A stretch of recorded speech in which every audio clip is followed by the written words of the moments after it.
Welcome to Buy, Hold, Sell. My name's Matthew Kidman, and today I'm joined by Ben McGarry from Totus and Steve Johnson from Forager. Welcome, gentlemen. And we're talking about the housing cycle. We're at an absolute boom times with housing starts in Australia and prices. So has the moment to invest in the housing market come and gone? Steve, let's start with you. An old housing stock, CSR, buy, hold or sell?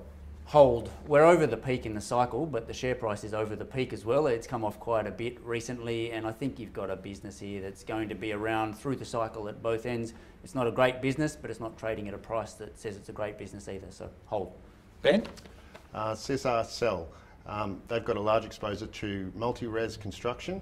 We've just come off an unprecedented boom in multi-res construction, and their returns are still in the single-digit range. We've already started to see analyst estimates come down, so it's a sell. Sell, okay. Let's move on to paint. We've got to have paint on every building. DULUX, buy, hold or sell? DULUX is a hold. We're attracted to its returns profile. They're reasonable returns. It has good cash flow generation, but we think the stock is a little expensive, and we worry that that free kick they've had from rising house prices, renovations will roll off. Hold. For the housing cycle, it's a pretty stable business, Steve. Buy, hold or sell DULUX?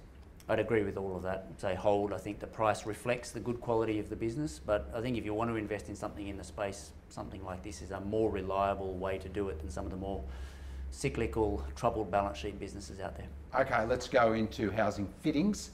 Beacon lighting being a terrific float.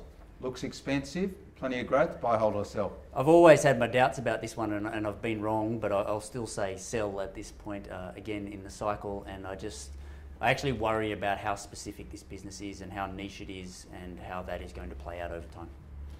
Right, Ben, you turn them on, you turn them off. Do you buy, hold or sell them? Beacon, I'd say hold, given the late cycle in housing. I think it's a really well-managed business. I like the family ownership. I think they've got an identifiable store rollout.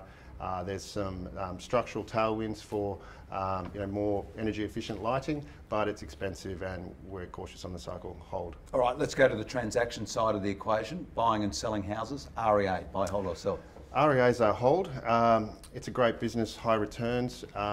They haven't been able to benefit from the recent housing boom, as a lot of transactions have been transacting off market. People haven't needed to advertise on the platform as much, and we're a little so they may benefit as housing slows, but we're also a little concerned about some of their capital allocation decisions. The recent investment in iProperty in Asia, the jury's still out on that, so hold. Steve, I've never seen you pay too much for a business. REA trades on a big multiple. Buy, hold or sell? Yeah, I'd go as far as to say sell with this one. I really love the economics of the business. I think it's great, but when I look at that growth over the past 3 or 4 years in particular, it's really been pricing rather than number of transactions going on that's been driving it. And I think we're reaching the end of that cycle in terms of pricing. You've got Fairfax and Domain coming and putting a fair bit of pressure on, trying to steal clients. I don't think they're going to succeed tremendously in that. They're not going to take it off its perch, but I do think it will slow down the growth and you're paying a big multiple. Okay, let's go to mortgages. About $1.7 trillion worth of mortgages in Australia. Mortgage Choice is a decent player in that market. Buy, hold or sell? Hold. You've got a bit of reliability here around this business. It's got a nice long stream that's going to come off the mortgages that it's already written for a long time. So you should collect cash flow here for some time to come. But again, I'm just worried about the point in the cycle. And this business has the potential to be squeezed by the banks. We saw it happen in the financial crisis. As the market shrank, the banks put a lot of pressure on, and I think you'll see that again. It's been an underperformer in a big housing cycle. Buy, hold or sell? Mortgage Choice? Hold Mortgage Choice. Optically it looks cheap, but we think it could be a value trap.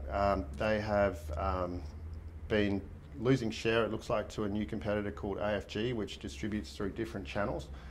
They also don't pay out as much to their mortgage brokers as AFG, so they've got some challenges there. Hold. There you go. So we've climbed the mountain, we're running down the other side, the boom's over, and there's not a lot of value in the housing cycle left.